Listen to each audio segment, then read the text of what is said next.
Hello everyone. Today we will start our brainstorming session on clarity. तो clarity का जो सबसे फर्स्ट क्वेश्चन ये था कि जो हम डिसीजंस लेते हैं, अलग अलग डिफरेंट टाइप्स ऑफ डिसीजन अपन लेते हैं, तो उन डिसीजन को जो लेने की जो इंफॉर्मेशन होती है या जो डिसीजन को लेते हैं, डिसीजन को लेने से पहले क्या कंटेंट कंज्यूम करना चाहिए, या डिसीजन लेने की जो थॉट आती है वो कहाँ से आती है, या उसको कैसे सही से अपन डेवलप करें कि अच्छे डिसीजंस ले सकें। ओके, तो उसके भी यहाँ पे संदीप सर ने बताया कि देखो, जो डिसीजंस होते हैं ना, डिसीजंस मतलब कि डिसीजंस होते हैं वो डिफरेंट काइंड्स ऑफ डिसीजन होते हैं। आपको किस भी पे लेना है, चाहे आपको आपको रिलेशन के भी पे लेना है या आपको अपने करियर के रिगार्डिंग लेना है। फर्स्टली ये डिसाइड करना होगा कि किस भी पे अपने को डिसीजन लेना है। ओके, जैसे अगर मैं बात करूं कि अगर अपन करियर के रिगार्डिंग बात करें, तो करियर के रिगार्डिंग क्या होता है कि डिसीजन लेना बहुत ईजी होता है। ईजी कैसे होता है कि उसमें अपने को अपने की बेसिक जो पर्सनैलिटी होती है कि मेरा जो बेसिक नेचर है वो क्या है, उसके अकॉर्डिंग मैं करियर में डिसीजन ले सकता हूँ। लेकिन अगर रिलेशनशिप की बात करूँ तो उसमें थोड़ा सा इंट्यूशन आ जाता है, तो उसमें इंट्यूशन यानी अपने जो मन की आवाज़ है उसके अकॉर्डिंग थोड़ा बहुत डिसीजन लेना पड़ता है। तो वहाँ पे मन की आवाज़ को पहचानने में थोड़ा सा टाइम लग सकता है। लेकिन जो करियर है, करियर में कोई प्रॉब्लम नहीं होती है। उसमें ओनली जो लॉजिक है, जो फैक्ट है, जो अपनी अपनी जो मेरी बेसिक प्रॉपर्टी है, मेरा जो बेसिक नेचर है, मेरा बेसिक नेचर में छोटे से अभी बड़ा इतने साल हुए, इतने साल में मैंने जो जो भी एक्सपीरियंस किया, जो जो भी मैंने अपने सराउंडिंग से सीखा, जिस जिस भी टाइप की मैंने अपनी थॉट बनाई, मैंने अपना विश्वास ट्रस्ट डेवलप किया उस चीज़ के रिगार्डिंग, तो उसी टाइप की मेरी पर्सनैलिटी हो जाती है ना।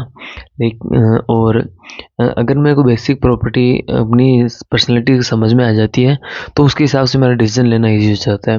जैसे कि अगर कन्फ्यूजन है किसी को कि उसको जॉब में जाना चाहिए या बिजनेस में जाना चाहिए, तो उसके लिए देखो कुछ अलग अलग जैसे अपन चीज़ें चेक कर सकते हैं कि अगर आपको लगता है कि आप एंटरप्रेन्योर बनना चाहते हो, तो पहले ये चीज़ चेक करो कि जहाँ पे भी अभी आप काम कर रहे हो वहाँ पे आप फ्रंट हेड में रहते हो या बैक हैंड पे रहते हो।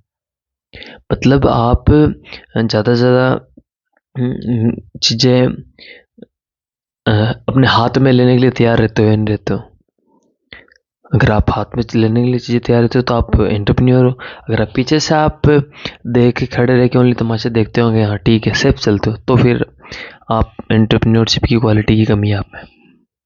ओके, फिर अगर आप और भी बहुत सारे अलग अलग चीज़ें हैं उनके थ्रू आप देख सकते हो। अगर आप कहीं पे इजीली एडजस्ट से इजीली सेट नहीं होते हो, आपको आपको बहुत ज़्यादा एडजस्ट नहीं कर पाते हो आप, तो फिर आपको जॉब लाइन में नहीं जाना चाहिए। आप इजीली बातें मानते नहीं हो या आप क्वेश्चंस करते हो, तो फिर आपको जॉब लाइन में नहीं जाना, फिर आपके लिए एंटरप्रेन्योरशिप है। और अगर आपको लाइफ में बहुत ज़्यादा हसल पसंद है, बहुत ज़्यादा चैलेंजेस पसंद है, तो आप जा सकते हो एंटरप्रेन्योरशिप में। एंटरप्रेन्योरशिप में ये नहीं है कि आप एंटरप्रेन्योरशिप बढ़िया है या जॉब बढ़िया है। इसमें ब्लैक और वाइट नहीं होता है, ब्लैक एंड वाइट होता है। कुछ प्लस माइनस जॉब के भी हैं और कुछ प्लस माइनस एंटरप्रेन्योरशिप के भी, दोनों के मतलब डार्क साइड भी है और दोनों की वाइट साइड भी है। तो वो आपको अपनी पर्सनैलिटी के हिसाब से देखना होता है। चीज़ें दोनों में मिल जाएगी, पैसा जॉब में भी खूब है, पैसा एंटरप्रेन्योरशिप में भी खूब है। वो आपको अपनी पर्सनैलिटी के हिसाब से चेक करना है कि आप आपका जो बेसिक नेचर है वो कैसा है, और इसको आप इजीली समझ सकते हो what is your basic nature. Okay, अगर ये इतनी सारी चीज़ें अपन देखते हैं, फिर भी अगर आपको कोई कन्फ्यूजन रहता है कि आपको लगता है कि यार मैं ना तो इधर हो रहा हूँ ना इधर हो रहा हूँ, तो आप क्या कर सकते हो, पार्ट टाइम बेसिस पे कुछ भी अपना कर सकते हो। अगर वहाँ पे सक्सेस मिल जाती है तो आप जॉब छोड़ दो, वो करने लग जाओ, कोई प्रॉब्लम नहीं है। ठीक है, तो ऐसे आप चीज़ें मैनेज कर सकते हो। और फिर भी अगर आप चलो एंटरप्रेन्योरशिप स्टार्ट भी कर रहे हो, कुछ अपना प्रोडक्ट लॉन्च कर रहे हो, कुछ भी कर रहे हो, तो सबसे पहले एक क्वेश्चन हरदम माइंड में होना चाहिए कि व्हाट आई एम डूइंग, कि मैं क्या कर रहा हूँ, और how it different from my competitors, and third one is how it matter to user. Okay, thank you.